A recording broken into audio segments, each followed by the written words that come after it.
Good morning, everyone.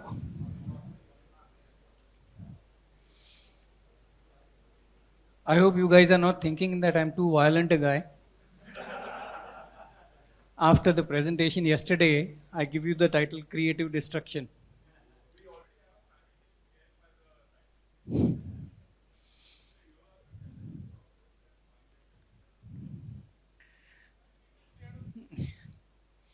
All right. So, creative destruction was a phrase which has been immortalized by one economist called Joseph Schumpeter. Joseph Schumpeter did a lot of study on economic cycles, business cycles, and he was highly influenced by the work of Karl Marx. Okay. So I want to emphasize what he thought about cycles, but more than cycles, this concept of creative destruction. We'll come to cycles first. This is how I'll be taking the outline of the presentation. Today's presentation has much less data than yesterday's. So there was this Russian economist called Kondratiev, and he came up with defining these cycles. There are the 6 cycles that him and subsequent economists have defined as the large, long period cycles. The first one was the wave of financial agricultural revolution. It lasted for 180 years. The second was the wave of industrial revolution, lasted for 100 years. Third, technical revolution, lasted for 60 years. Then what they call as the scientific and technical revolution, lasted for 45 years. And then information and telecom revolution, lasted for 30 years. According to the general body of economists, we are in the 6th Kondratiev cycle. We don't know how long this will last. However, this economist called Daniel Smihula, he figured that the length of each of the cycles has been coming down. So that means that the pace of change is much faster. So if you go back to the title of the slide, disruption, discontinuity, and displacement is much faster.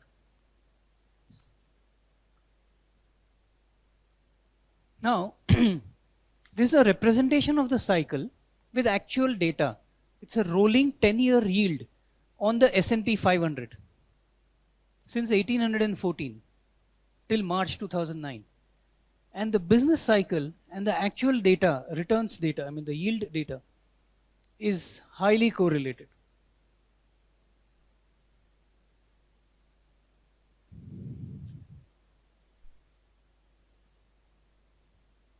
Shall I proceed?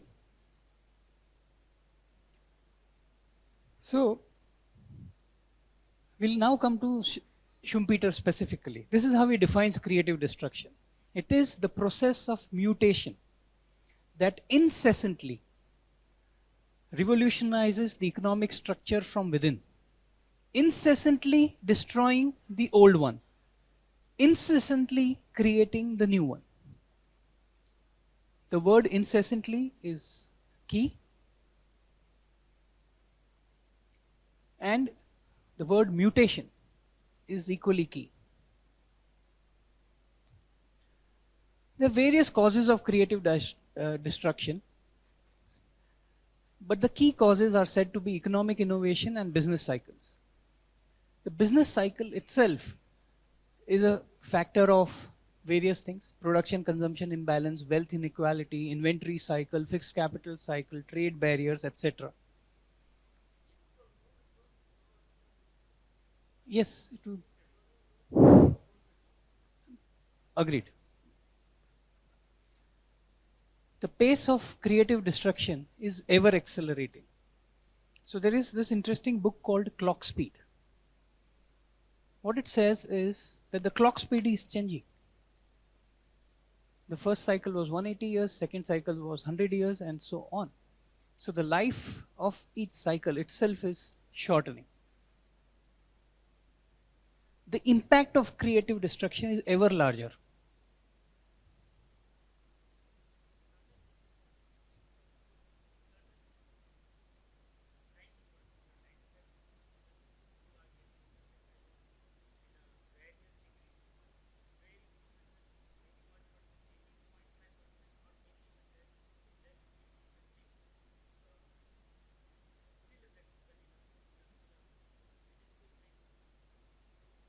Yeah, different sectors will have different impacts, but the pace and the degree of impact will differ, but the impact will be there.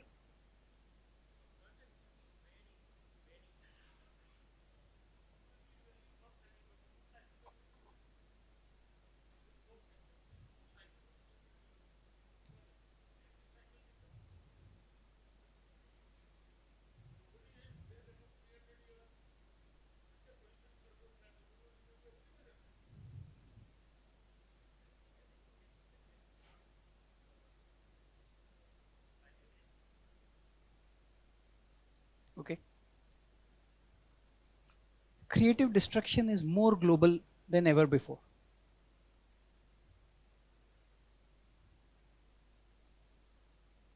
Pace of discounting is more rapid than ever before.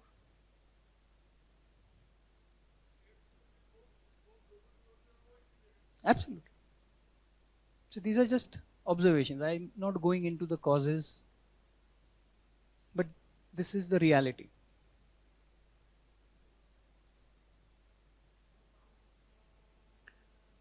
Markets are reacting to changes in terminal value much faster, and all kinds of markets. I'm not just talking of financial markets.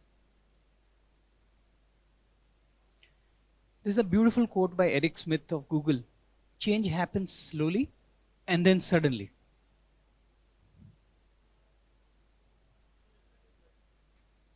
True.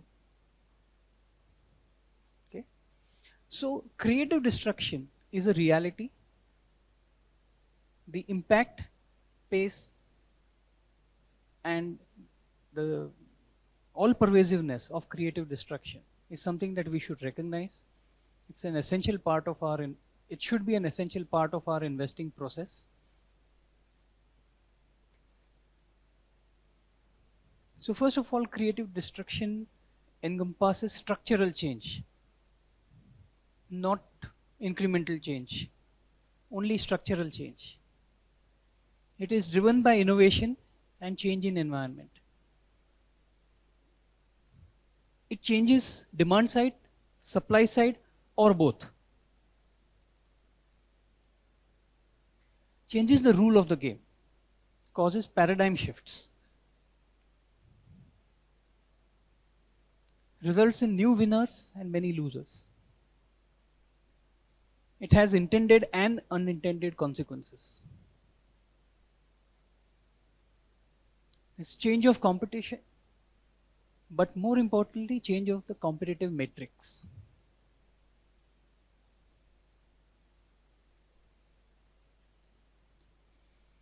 So let's say if you were earlier competing on price, now you're competing on value. Right? That's one change of competing matrix. You were competing on value because of, let's say, your distribution chain. So you had the distribution chain, competition did not. But suddenly, let's say that there is a distribution platform which is available, which the competition can use. So you're no longer your distribution network is no longer an edge, and so on. So every time the competitive matrix could and will change when creative destruction takes place. It leads to change of business models and financial models.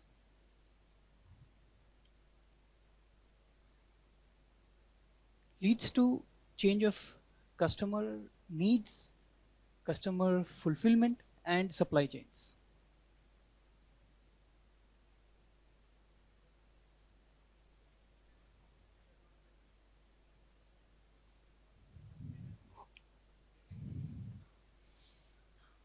So, Ramdevji used this concept of CAP, competitive advantage period, which is the period of excess returns. I think that the competitive advantage period will be reducing. But in that reduced period, the quantum of excess returns will be increasing.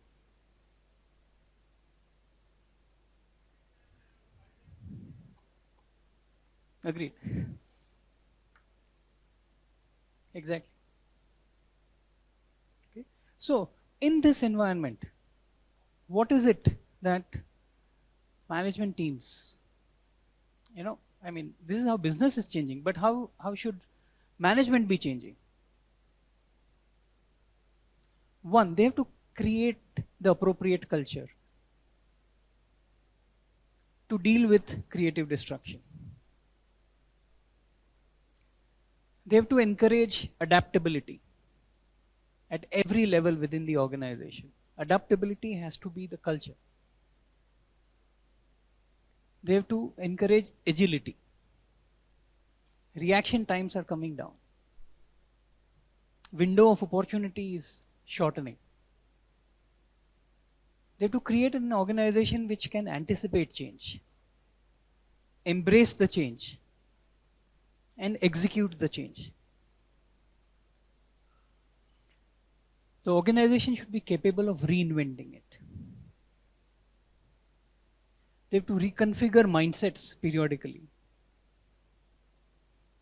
Like Vishal Sikka, once he joined Infosys, he says, I have to retrain every single employee of Infosys.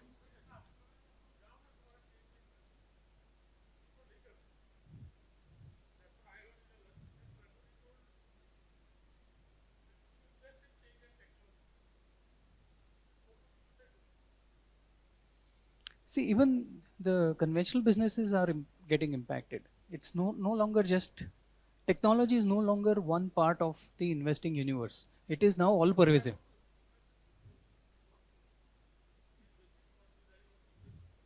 Agreed.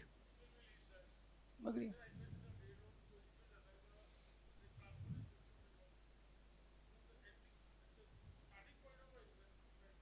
Hmm. It's possible.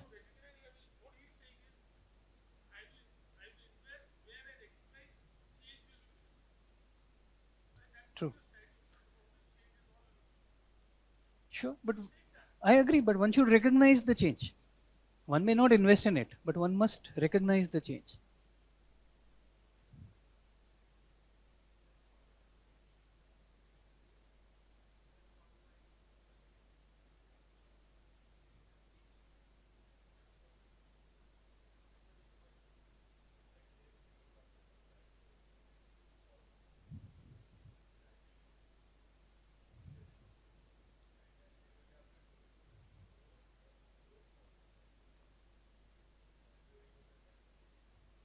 Exactly.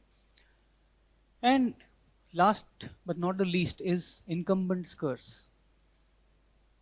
This is a huge curse. Yeah, if you are not paranoid, you will not survive. Self cannibalization is the toughest thing to do, but it is also necessary to do. If you don't cannibalize yourself, somebody else will come and cannibalize you.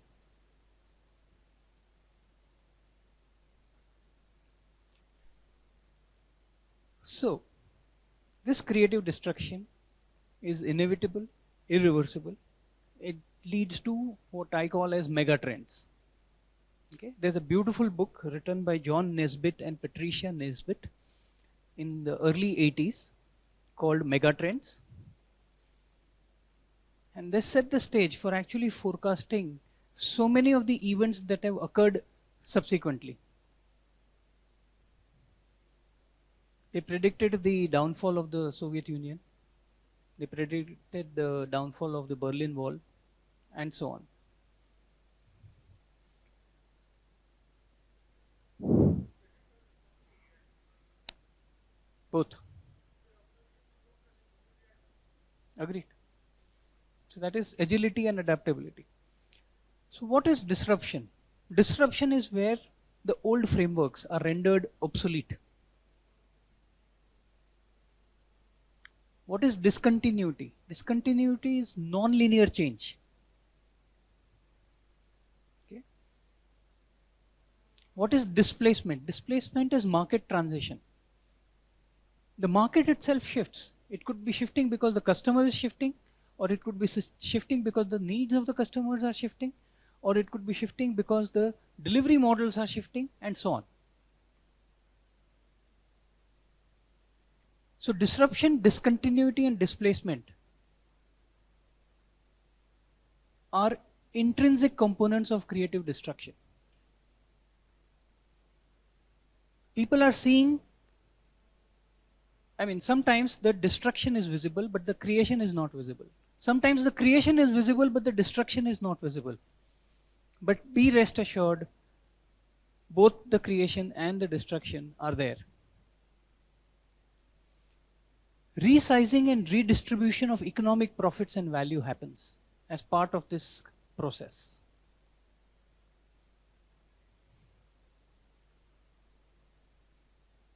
Yes, it is a common theme.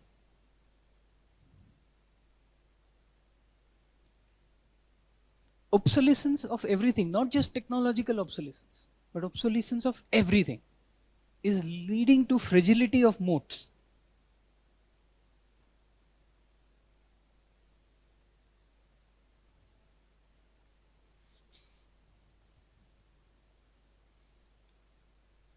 What is the average mortality rate of companies today? Sorry? Okay.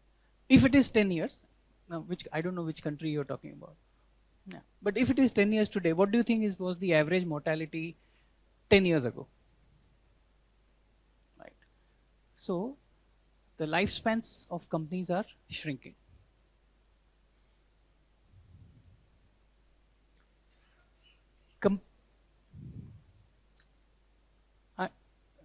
He just said hypothetically.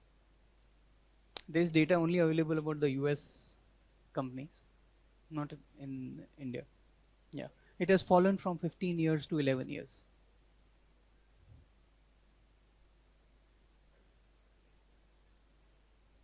Yeah, but yeah. Okay. So this is what I was talking about, Ravi. Competitive advantage period is diminishing, but excess returns are becoming outsized. So the pace of value shift is very violent because of this. Now, if the size of excess returns were not becoming outsized and only the cap was reducing, then P multiples should have been reducing.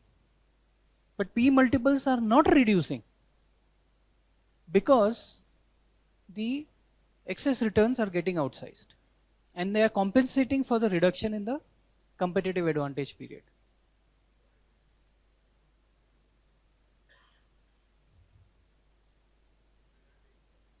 Yeah, absolutely.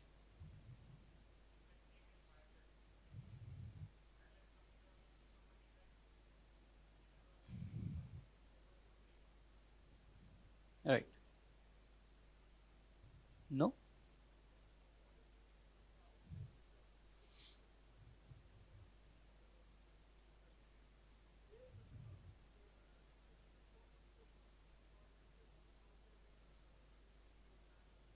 Right.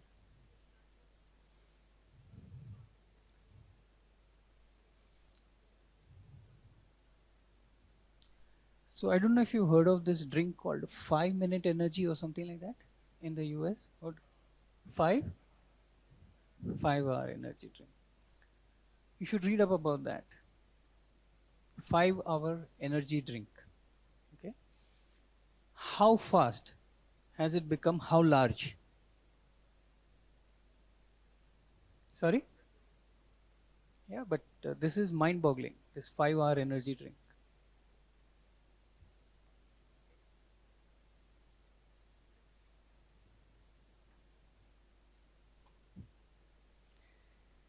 See, it is not that if you restrict excess returns, the cap will be longer.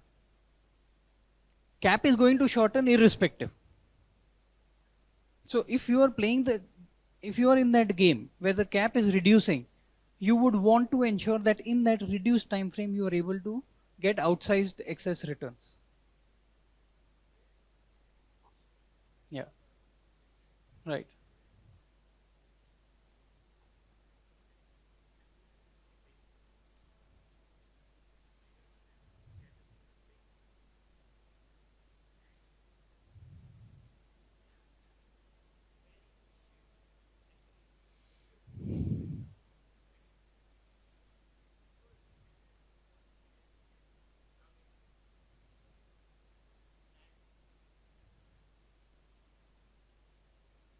As we discussed earlier, as we discussed, the pace of change may be different for different sectors.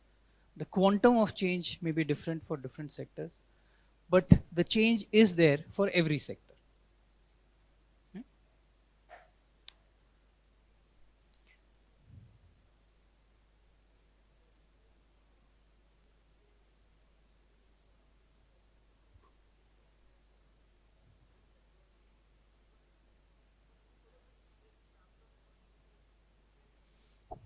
There, in such industries, the competitive advantage period is not diminishing, and the excess returns will not become so outsized so fast. Or you think it has a universal application? It's a universal application. So, in the examples that you gave in housing construction, right, the pace at which each slab is built, okay, has been continuously coming down for many years because of technology. Whether it is jump form technology, My1 technology, and so on, you are now able to set slabs in India in 5 days. This used to be a month plus process. Okay, in China, a 90-story building was built in like 90 days, right? Using prefab technology. So everything is subject to change. As Bhagavad Gita says, change is the only constant, right? So yesterday we heard Sanjoy and Ramdev ji talking about network businesses and how network businesses it is winner takes all, or if not all, winner takes most. And what are the characteristics of network businesses? Essentially, they have to be a many to many distribution. They have to have high entry barriers, but they have to have even higher exit barriers for customers. So while you have high entry barrier for competition, you should have high exit barriers for customers, which means your switching costs, customer switching costs should be high. Okay, that's an essential characteristic of network businesses. You have to be able to provide value added services using the same network. And in network businesses, winner takes most. Okay, I want to introduce a concept which takes this forward further, which is platforms. While network companies are valuable, platform companies are way more valuable. And what are the characteristics of platform companies? One, platform companies have to be able to get pricing premium. That is the value of the platform. They have to be able to capture the platform. So I'll come to that. Second, that platform has to be an essential component of everyday usage.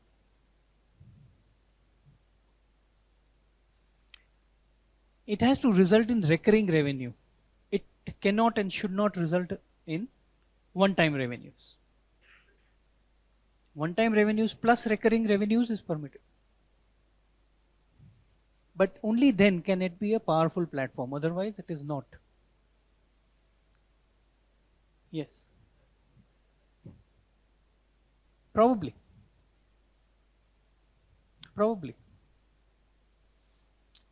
But there are certain differences. For example, it allows category expansion. Network allows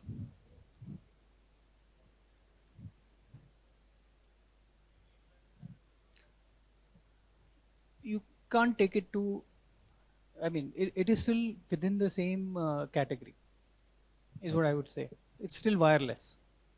Anything which is wireless. Platform will allow you to expand the category itself.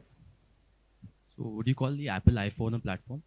Yes. Yeah. I would call Apple a platform.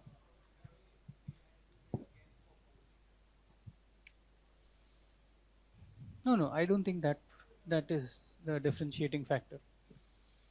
Any other examples you can give of platforms, like successful ones? You tell me. If it becomes all pervasive, yes. Which is why it may not be a network, but it is a platform.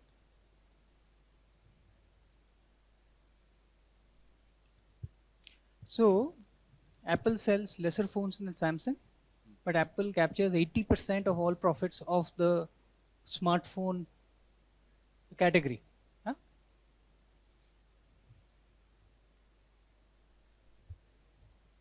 Right.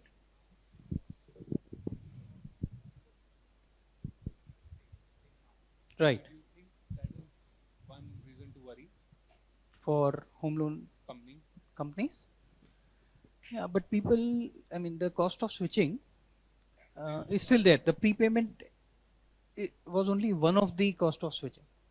So cost of switching has come down, it has not gone away.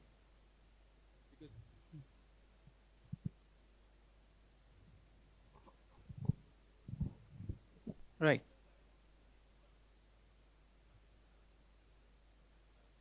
Sure.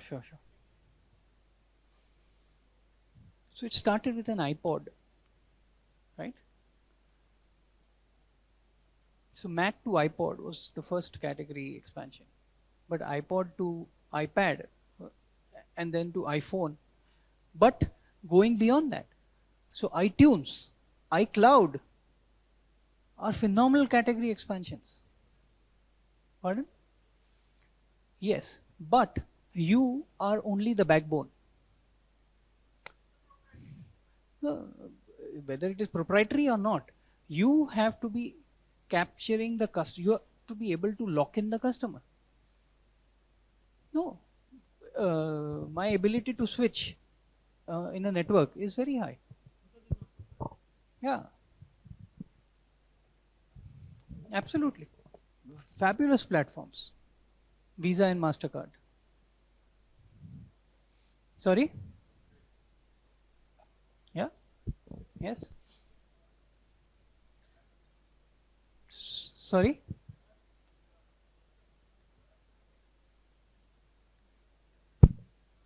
Depends on the time horizon. In the time horizon, it is winner takes all.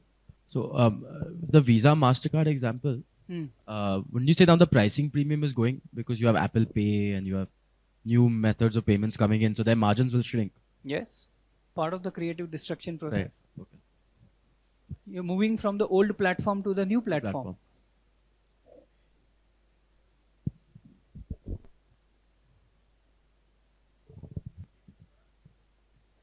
I'm sure.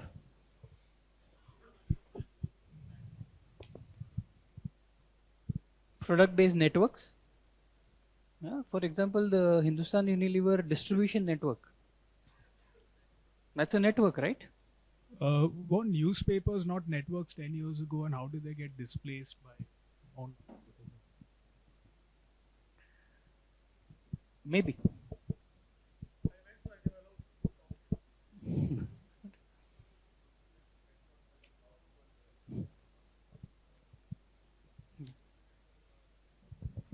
Absolutely. I am to saying creative destruction is all pervasive. And the pace is only increasing. Sorry? I would say it's a platform. It could be both. As Kuntal put it, platform is a specialized form of a network.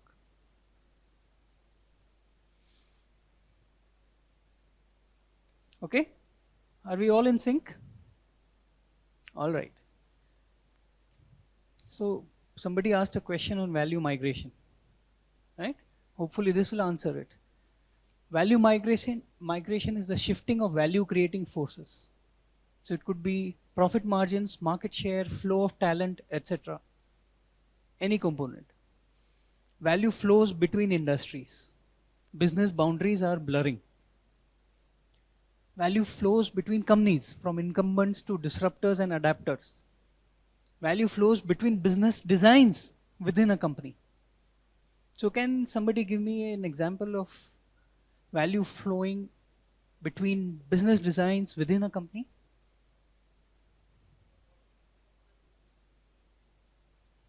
Yes.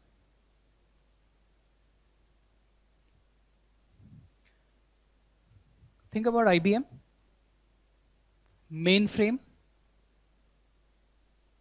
to PCs and then to services. And you actually exited the PC business. Devices, yeah.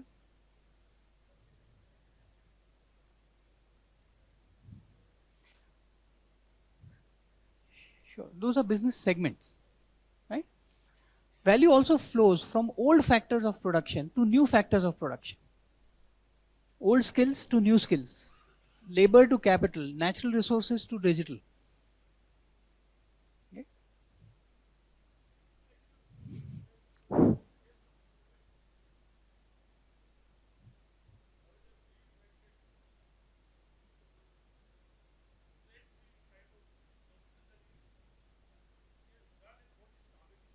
Right. True. True. And last but not the least, again, is value flows from non-scalable models to scalable models.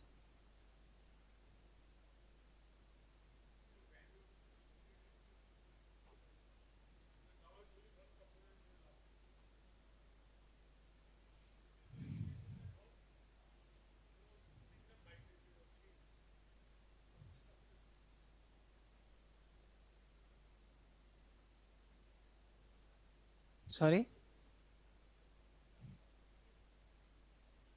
You tell me. See, e-commerce is a very obvious example for all creative distraction right now. But let us look into the real world. Right.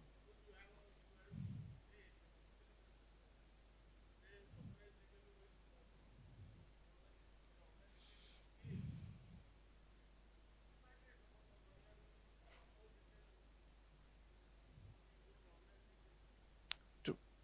US. Yeah. Exactly. Sorry. Mhm.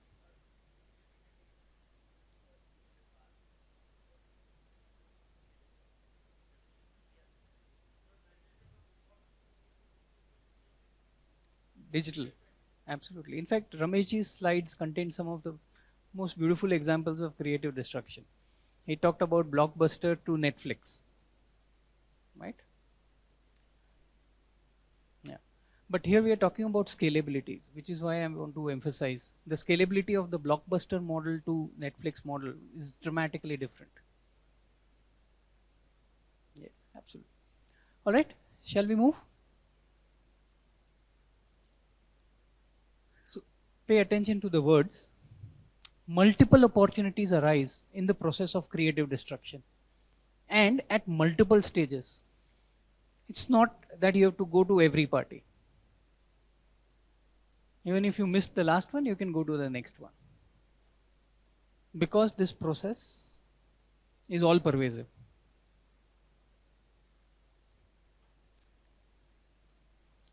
There may be an initial high tide for all, but eventually the tide goes out and only a few winners at the end. This is very important. In this kind of creative destruction, terminal value is impacted even before it is visible in earnings. So earnings are a lag indicator. You have to be ahead of the curve in recognizing creative destruction.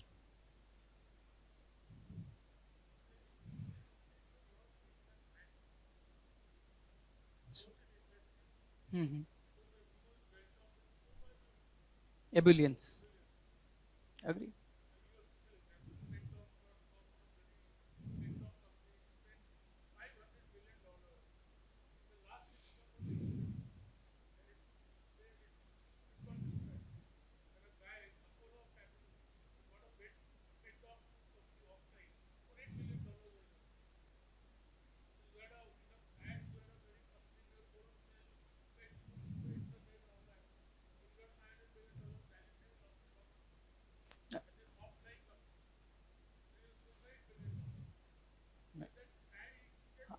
Agreed. Which is why I'm saying initial high tide for all, but eventually only a few winners.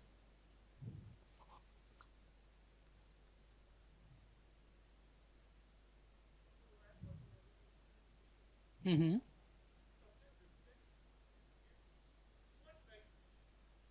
I agree. Agreed.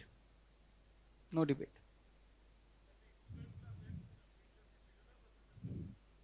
Absolutely. Shift of terminal values from losers to winners and to those who adapt.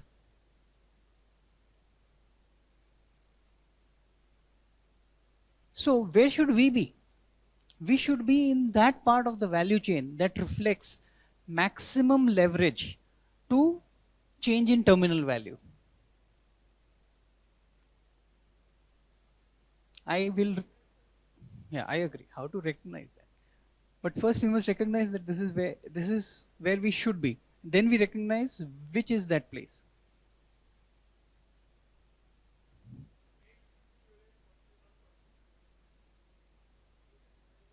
Yeah,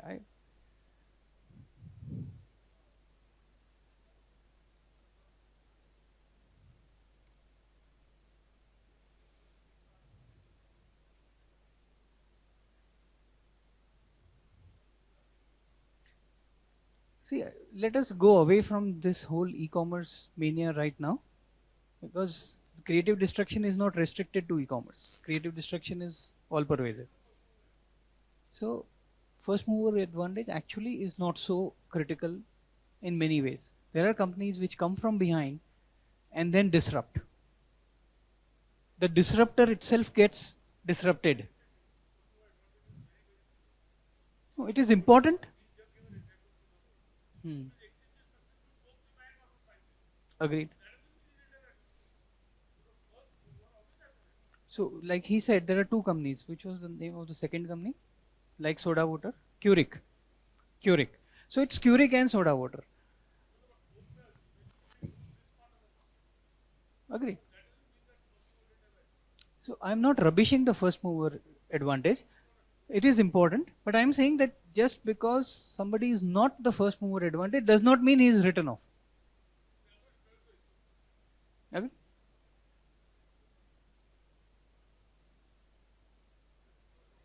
Yeah.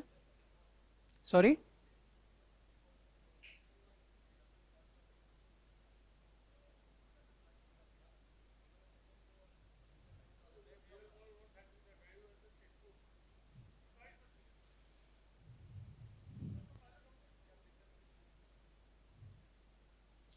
Right.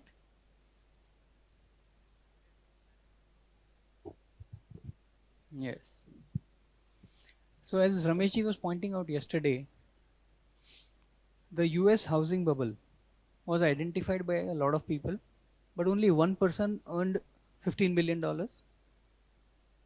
What did he do differently from everybody else?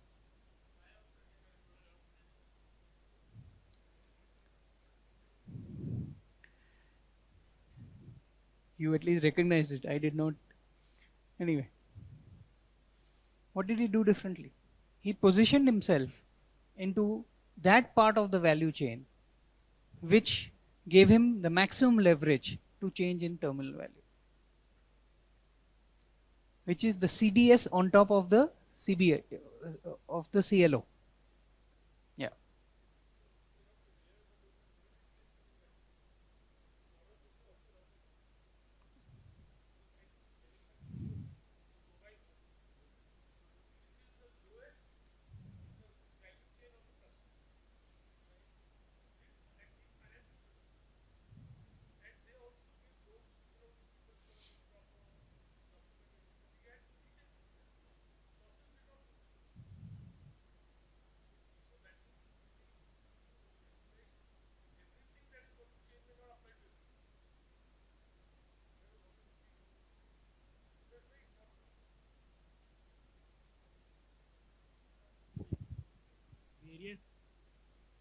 through various stages of the cycle, various winners emerge. Like what Rameshji is doing, e-commerce boom is playing out.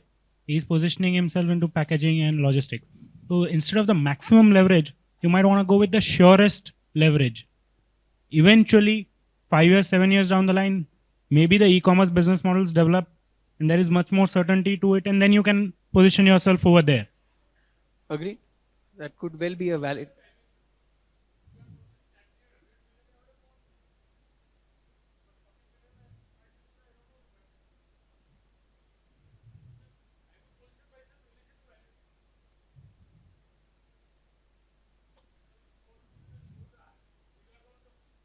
No, but if you're trying to play the initial spurt, then there is very much lot of obscurity on who is eventually going to turn out the winner. There is very high mortality in that initial spurt. Correct.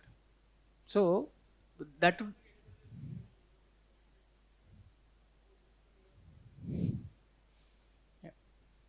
So you're right. It's a valid strategy, and in fact, I'm touching upon it a little later.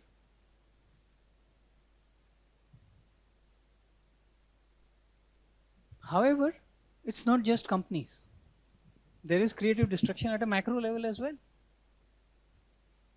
So shale gas and fracking versus oil. It's a very big structural change. This will shift a lot of value.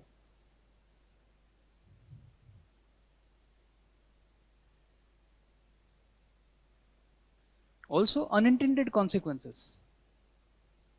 What Alan Greenspan did was kept the rates too low for too long in trying to get the US economy out of the 2001 dip. Yeah, precisely. Too low for too long. The unintended consequence was the subsequent global financial crisis. And now, the global coordinated and synchronized QE that we are doing, the low and negative interest rates that we are having, if we keep them on for too long, we might actually be sowing the seeds of the next crisis. So what I'm trying to say is that creative destruction is visible at macro levels, at micro levels, both. Agreed.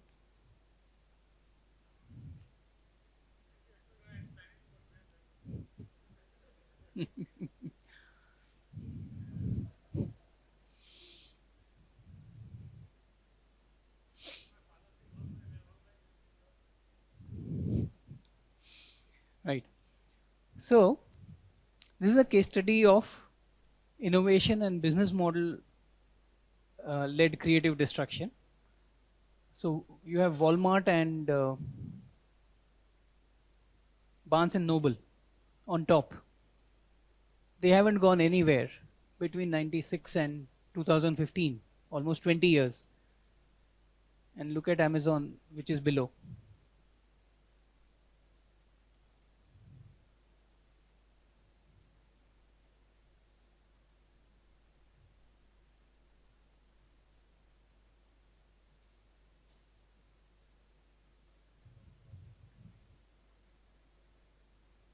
That is creative destruction. Pardon? No. But that is creative destruction.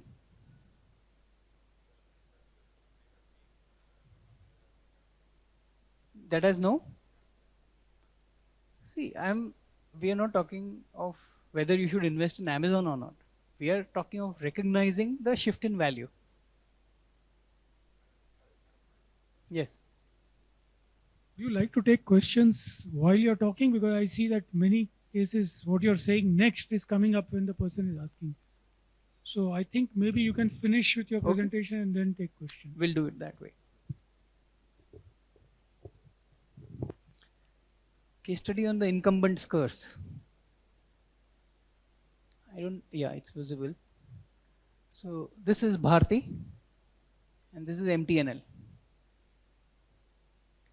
MTNL has given you a negative 16.5% annual compounded return.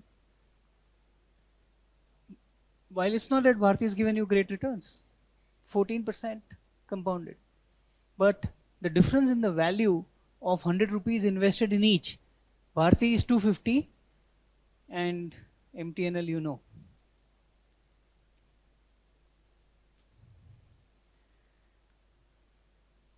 These are excerpts from John Chambers' speech at Cisco Live, which happened in March 2015.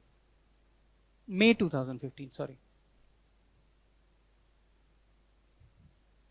40% of the businesses in this room will not exist in a meaningful way in 10 years.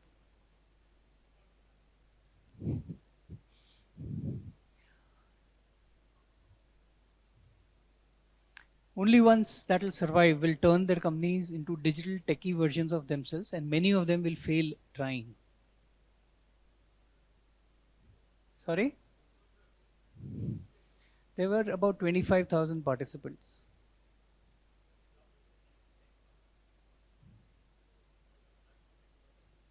Sure. 70% of companies will attempt to go digital, but only 30% of those that try it will be successful.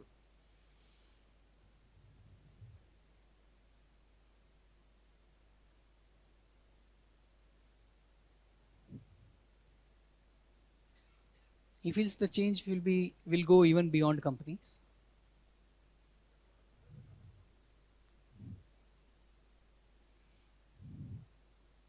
However, I think this is very important. He wants companies that they could not miss a market transition or a business model or underestimate your competitor of future, not competitor of the past. He's distinguishing between competitor of the future and competitor of the past. I think that's very, very important. This is his picture, and I think this is the killer. Either we disrupt or we get disrupted. Sorry?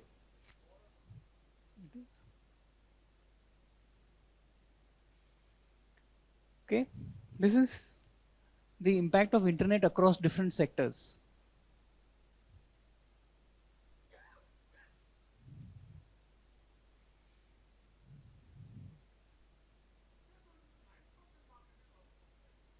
Yeah, I agree. No, it is 9%. You're right. That data is also coming in. So it is impacted. It is in the way the companies are engaging with customers. So they may not be selling online, but you are engaging online. So these are certain business models in certain sectors. And there might be mortality even here. Huh? But rather than debating about whether they will be able to make the shift or not, the characteristics of what they are seeking to do is more important, which is this. Every company is trying to become top of the funnel. So let's say there are 1,000 restaurants in Pune, okay, and Zomato doesn't own any of them. But if Zomato becomes the preferred medium of seat reservations on restaurants, then Zomato becomes top of the funnel. He owns the customers. He owns the full network of restaurants effectively. Customer ownership, payment centralization, but decentralized assets.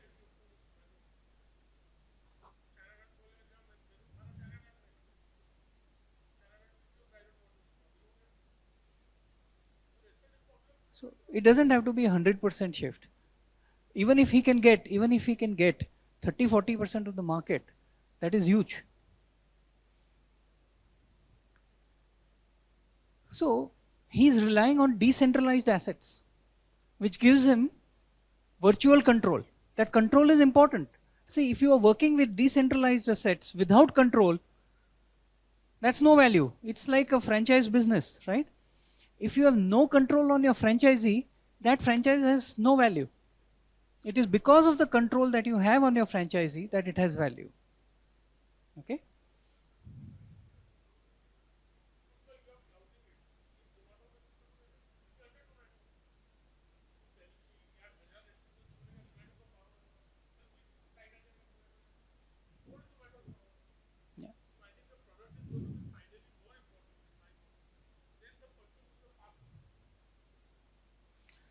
So, but this cycle has already played out.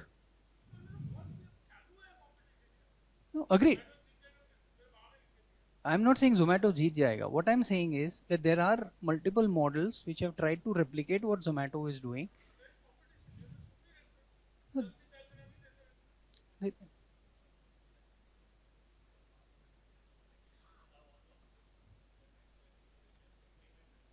Agreed. Okay. I don't know if it's a matter of time. However, whether it is Zomato or Google, what I'm saying is the power is shifting from the restaurant owner to these guys.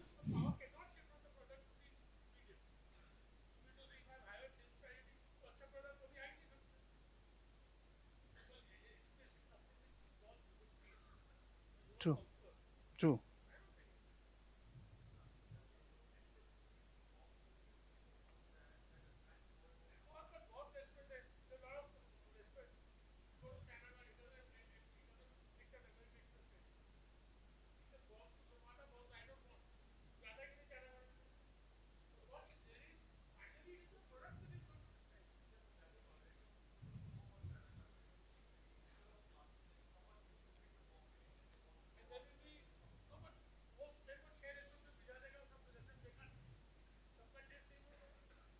Okay. So fair enough. Yeah, let's shift the model, the discussion instead of restaurants to let's say something like Uber or Ola.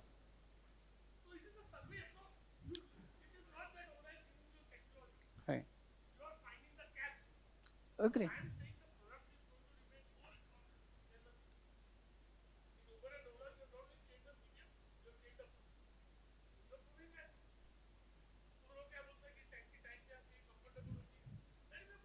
Agree.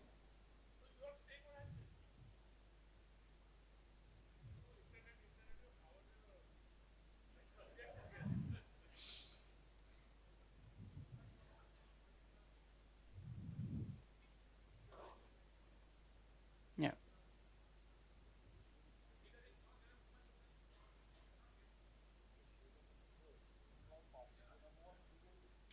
Absolutely.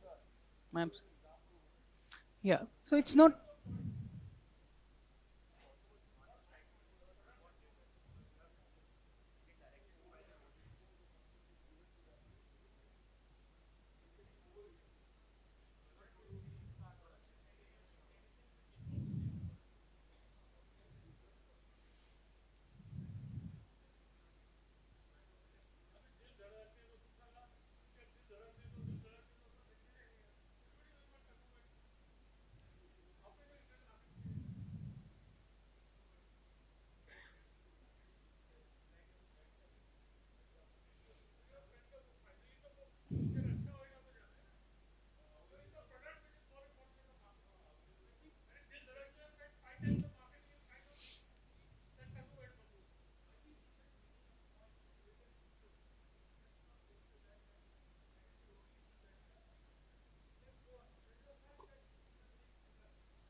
However, what it allows them to do is have a just-in-time model, which is asset light. All of these models, like Kuntal was saying about Coke, right? Coke itself is an asset light model, but all its bottlers are asset heavy. So that is the characteristic here.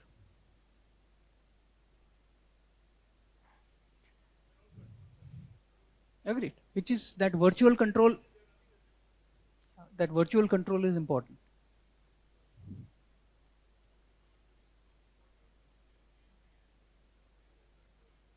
Which is decentralized assets. It is not your asset. Which is why Airbnb is an.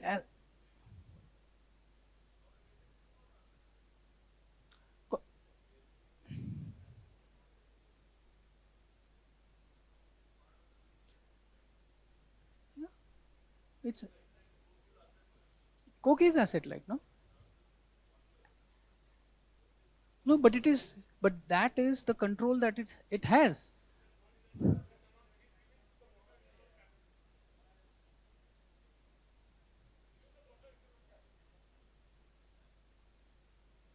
Okay. Now, a case study on market transition. What happens? This is a traditional application process interface. Application program interface. So this is the traditional software company servicing this client, okay? It would service it through ADM and ERP. However, in this model, a lot of it is externalized, okay? This is a concept which has already gained traction, but the ADM market and the ERP market is still way too large. But the API market is really moving fast. Could be disrupting the traditional market. Same way, the cloud market. So this is the old model, the on-premise model, where software is 20% cost, infrastructure is 21%, and services is 59%. This is according to Bloomberg Intelligence. The total cost of ownership per user for 5 years it actually becomes 52%. There's a 48% saving for the customer. What he's saying is that the software market will actually expand from 20% to 36%. But that 36% is a combination of software and services. Effectively, this 79% is becoming 36%.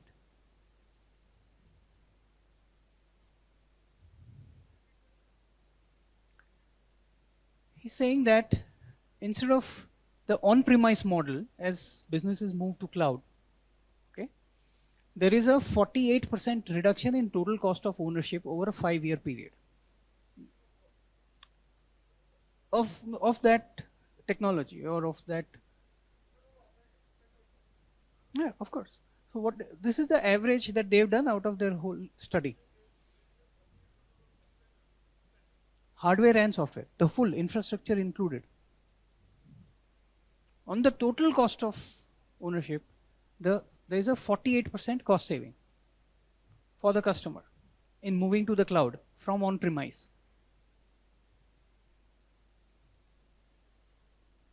But software plus services, which is 79% today, becomes 36%.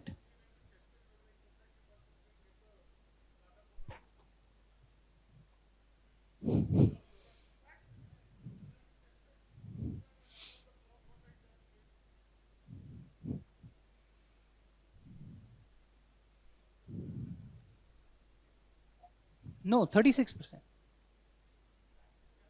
Right, you're right, 52%. So from 79 to 52. But exactly. 52, so which is 48% savings, which is the maths. But what it is doing is, it is making you far less capital intensive. You as a customer, far less capital intensive. And apart from the savings, what it is doing is disrupting the software and the services markets, where there will be winners of the guys who will be able to make the transition to software as a service, and the losers will be guys who will not be able to make the transition. Right?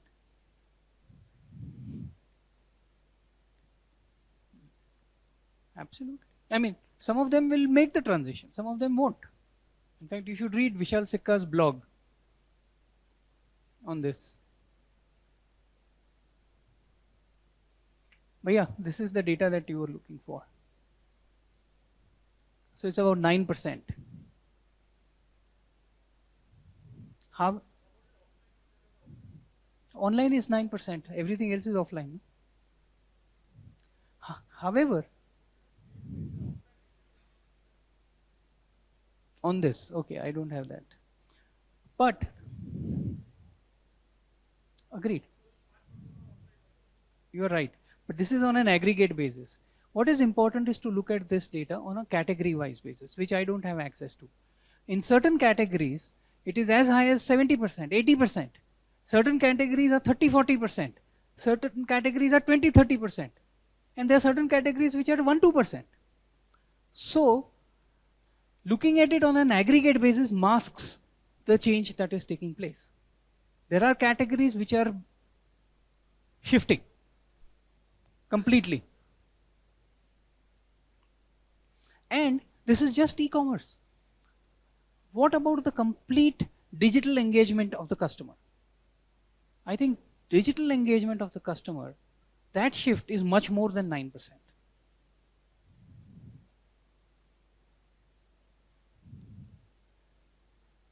This is an example of winner takes all. These are the leaders in each of the markets.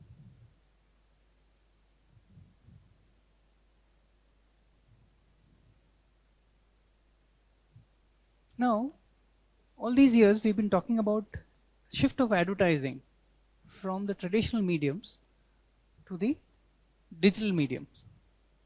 This chart actually talks of within the digital medium shift from desktop advertising to mobile advertising.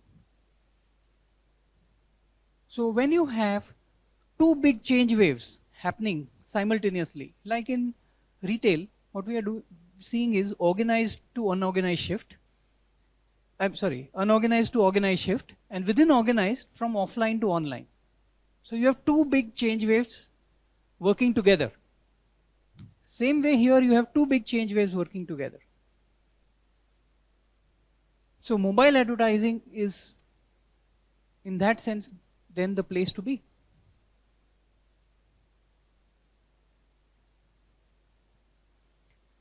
So we talked of platforms earlier, right? Premium price. Pardon?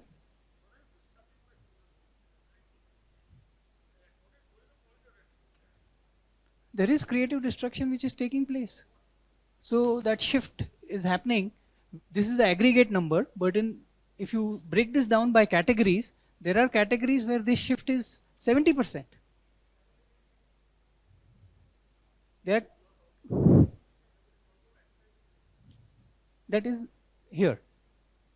Yes.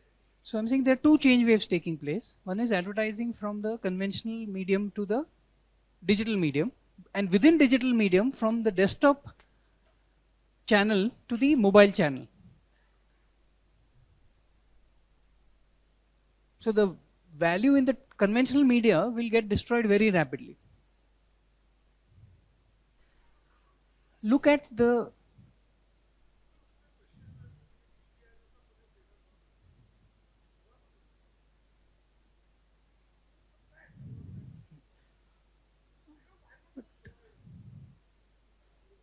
Value shift हो गया ना, बंद नहीं हुआ but value shift हो गया.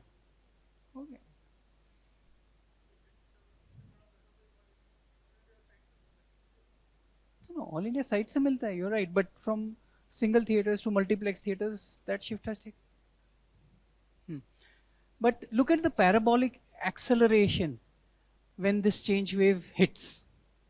Okay, Facebook ad ARPU in Q1 2013 was $4.6.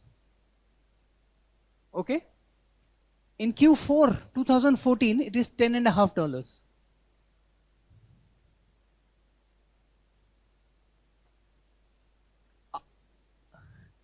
Million annual users.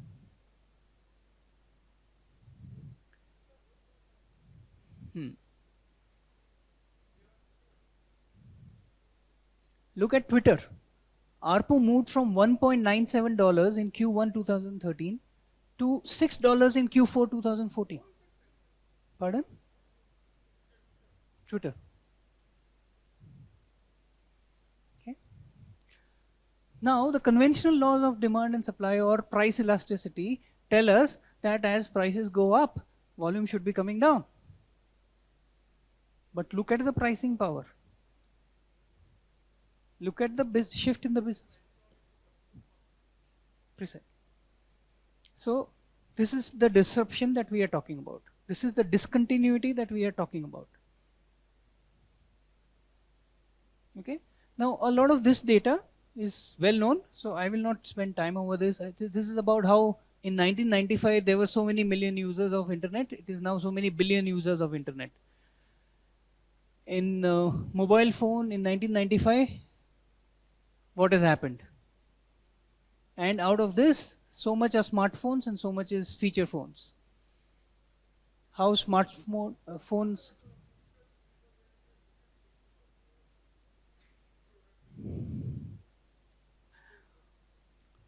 But this data, while it is well known, this data is not as well known. This is the time spent per adult user per day with digital media. Look at how it is expanding. This is the time spent on screens by orientation. So the fastest growing are the vertical screens.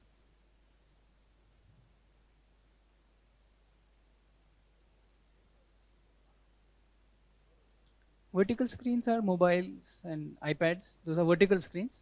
TVs are horizontal screens. Computers, desktop computers are horizontal screens. Laptops are horizontal screens.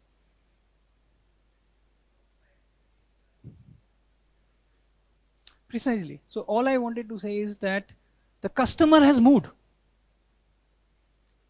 The value has to shift. Yeah, that is true.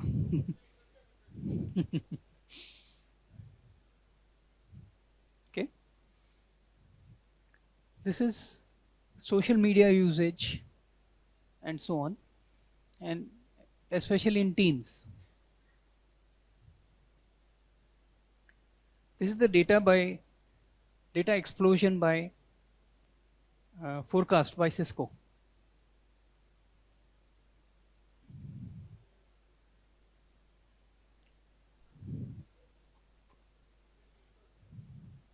Routers, yeah.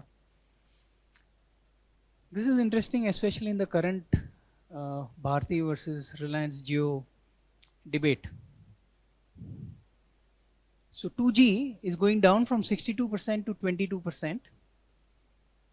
3G is going from 32 to 44. And 4G is going from 6% to 26%.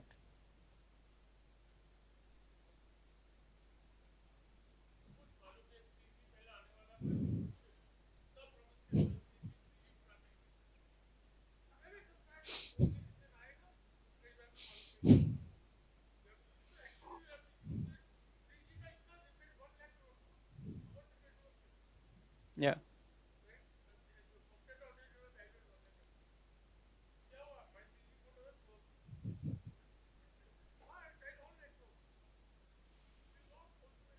Sure. I'm not familiar with this. It is least line conversion to wireless. So effectively home Wi-Fi kind of thing. Exabytes.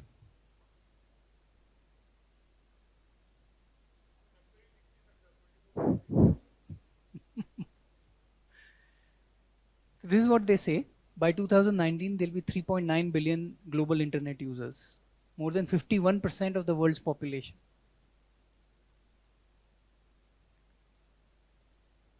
$24 billion network devices. Average fixed broadband connection speed will be 42.5 Mbps. And globally, IP video will represent 80% of all traffic. Internet protocol video. So video on internet, essentially. IP video will be 80% of all traffic. Yes.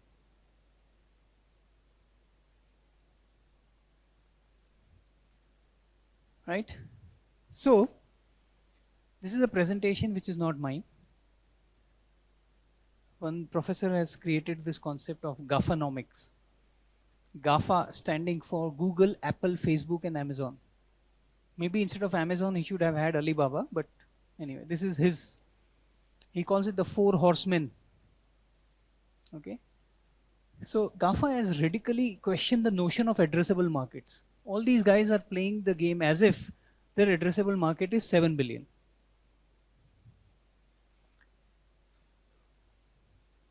So they are taking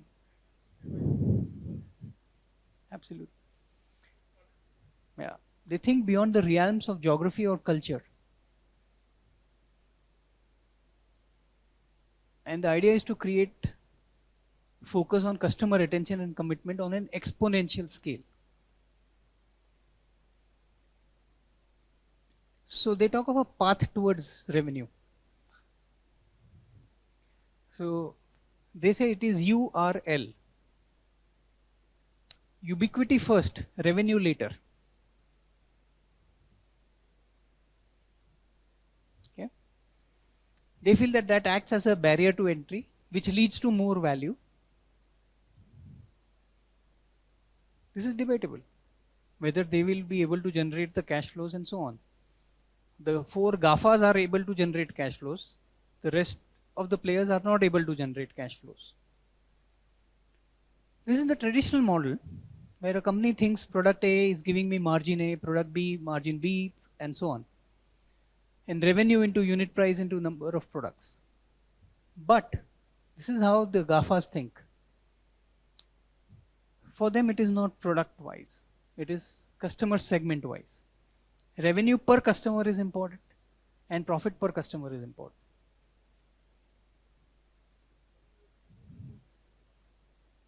Right. This is how they are crunching timelines. Google won the browser war in 4 years. The Netscape and Internet Explorer war lasted for much longer, made much more noise. But Google killed it, creating the tablet market in 80 days.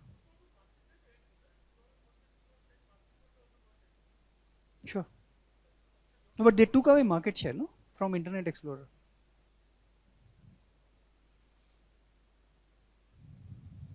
So essentially, what is happening is time is getting crunched.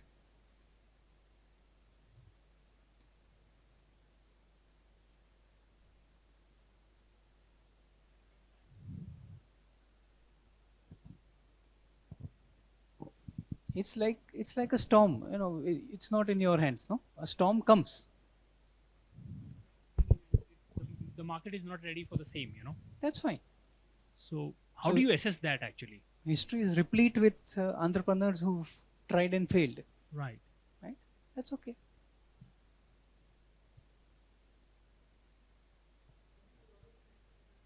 Right.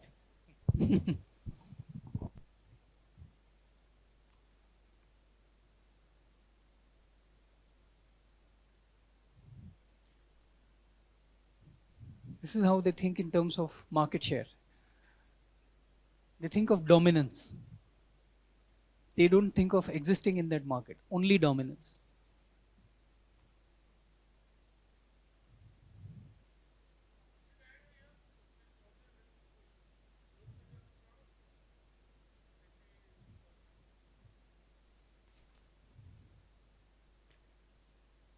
They're spreading themselves across sectors, across categories.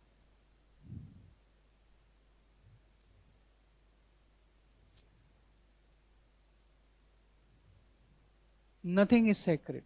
All business boundaries are blurring.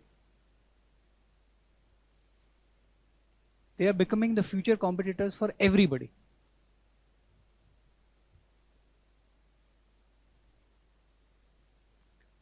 Striving to control infrastructure.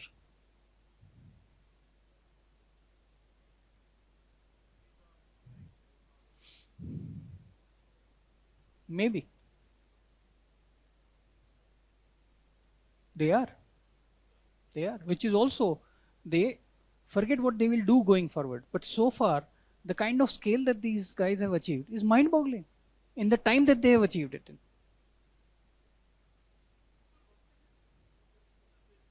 Hmm.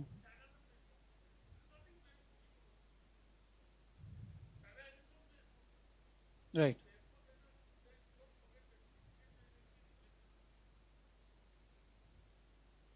True.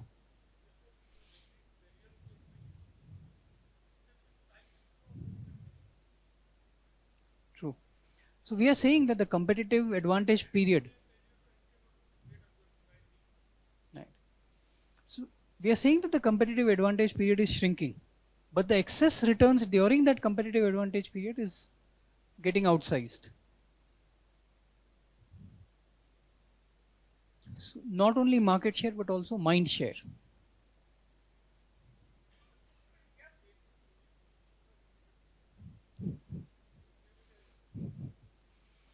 The number of videos uploaded on Facebook now. No, it's not making movies. Facebook does not generate any content. Everything is user generated content. Google. No, no. Facebook is.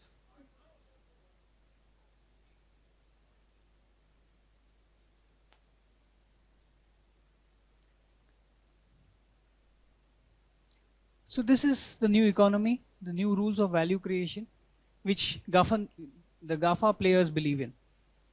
The free customer, the utility value model, and talent management. Time will tell what sustains, what does not sustain, but the change is clear and it is irreversible.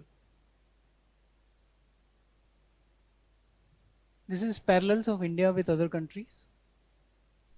We have a long way to go, but we are catching up very rapidly. True. Agreed. Only thing is, the pace at which we are catching up in this area is much faster.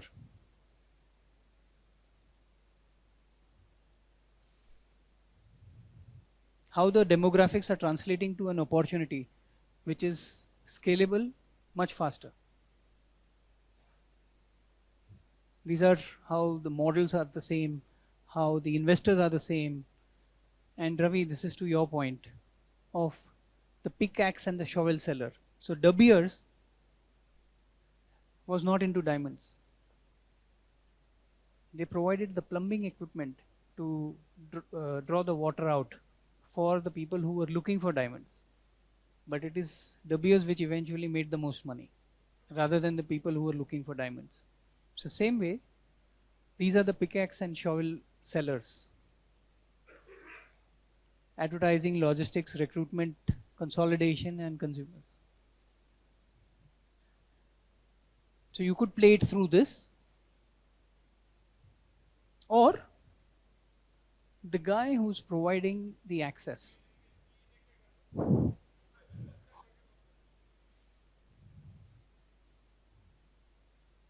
Or the guy who's providing access.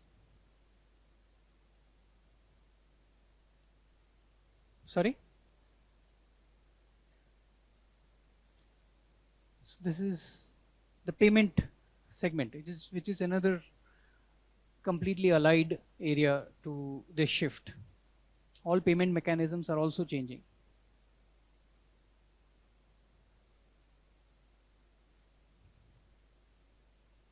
This is the penetration curve. Everywhere, at the point of discontinuity, there are certain catalyst companies.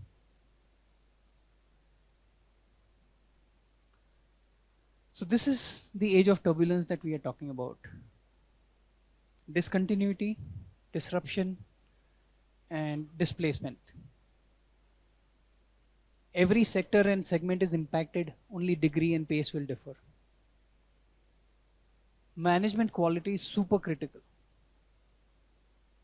because of this. What characteristics? Relentless focus, global perspective, win the world mindset. Focus on targetable, addressable market. Business model improvisation, speed to market.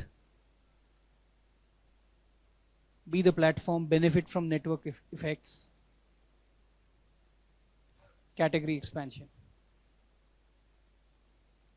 These are the new rules of the game. And the value migration resulting out of this will be rapid and disproportionate. It's a game which will play out. It is up to us whether we participate in it or not. I'll leave you with this thought. This is a quote from the movie Wall Street.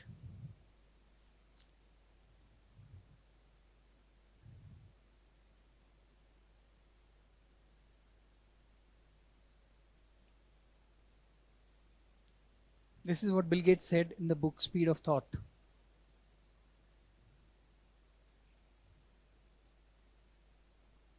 Thank you.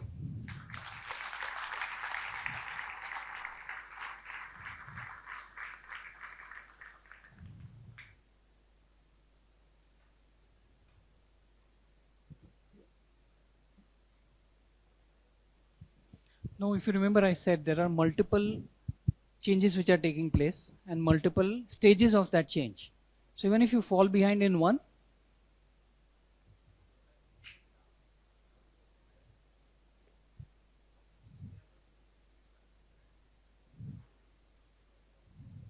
true.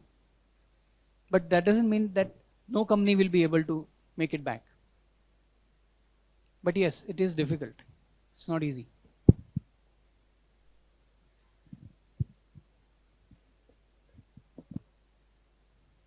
Pardon?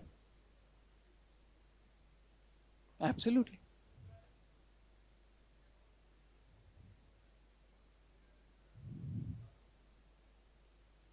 There are a lot of opportunities in the pickaxe and shovel sellers, right?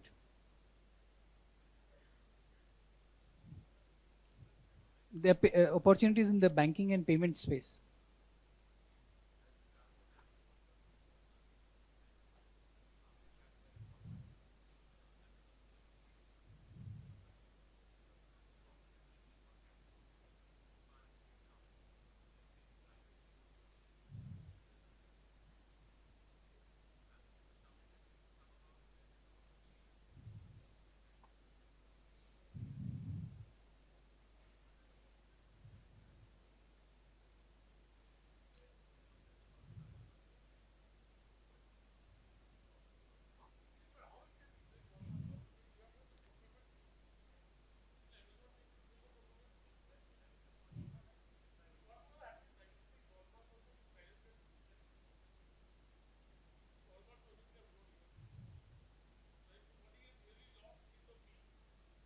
Which is what I'm saying, that the terminal value shift.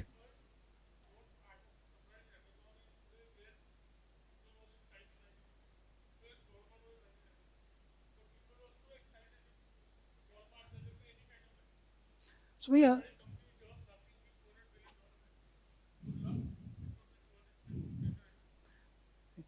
But an interesting example is a company called Macy's. Macy's is a conventional offline retailer. Macy's, unlike Walmart, is at a much higher multiple because it has made the transition. It has adapted to the transition. Today, for Macy's, 25% of their sales are online.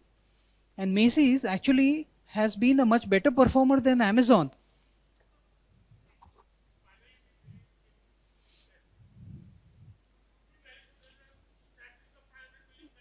No, but I'm talking about Macy's. Macy's is generating cash flow. It is actually a better performer than Amazon. I'm not saying that. I'm only saying that he's been able to adapt. Fair enough. It's a departmental store. It's a complete departmental store. Sorry?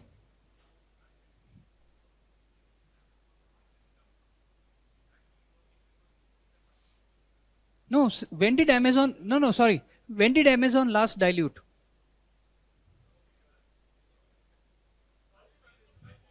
Pardon? He has cash flows. He has cash flows. He last diluted in 1999.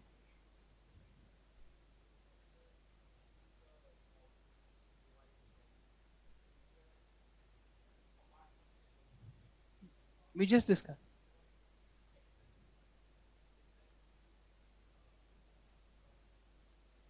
Yeah, I think payments.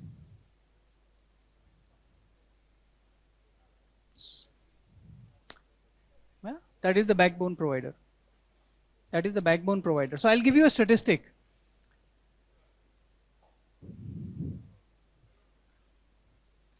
%40 of all e-commerce transactions in India are routed through HDFC Bank's credit cards or debit cards. HDFC Bank has a 40% market share in that space.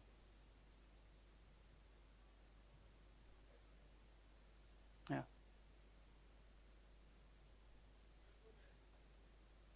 Amazon, debt.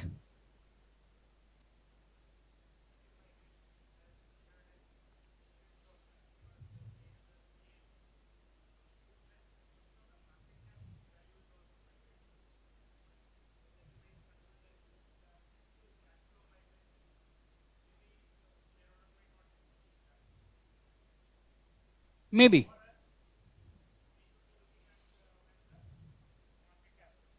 Maybe. But that is when we are keeping the e-commerce in mind. But I'm saying this creative destruction is taking place across the board. So, absolutely.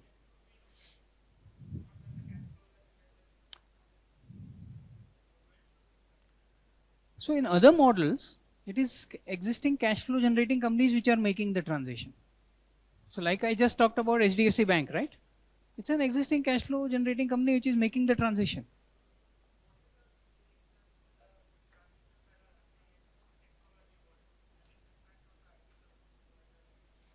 I think it's a big shift. I think they are going to be major.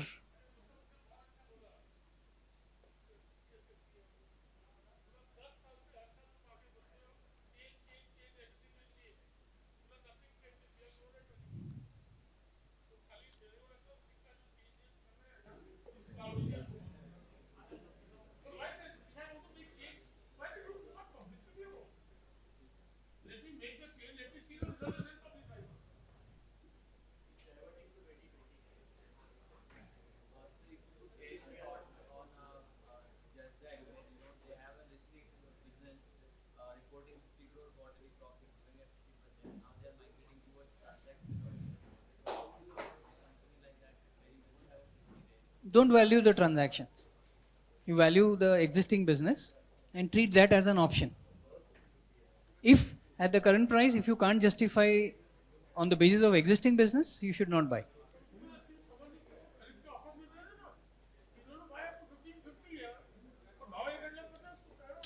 No, it's only a small value, na? 170 crores.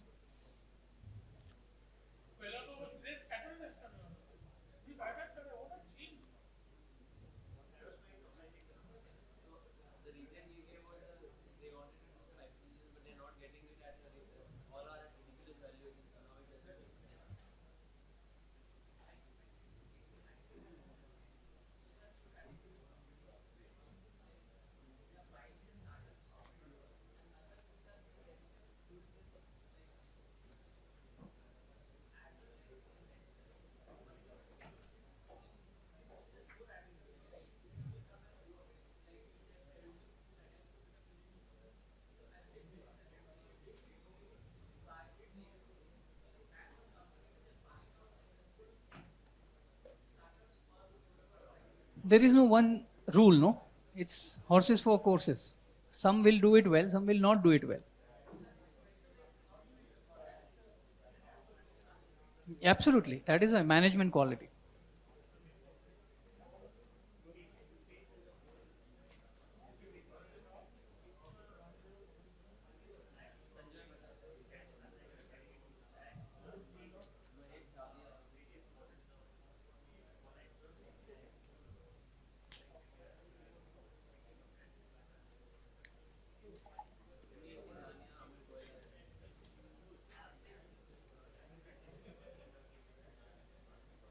It's a huge shift. Yeah, yeah. It's going to explode.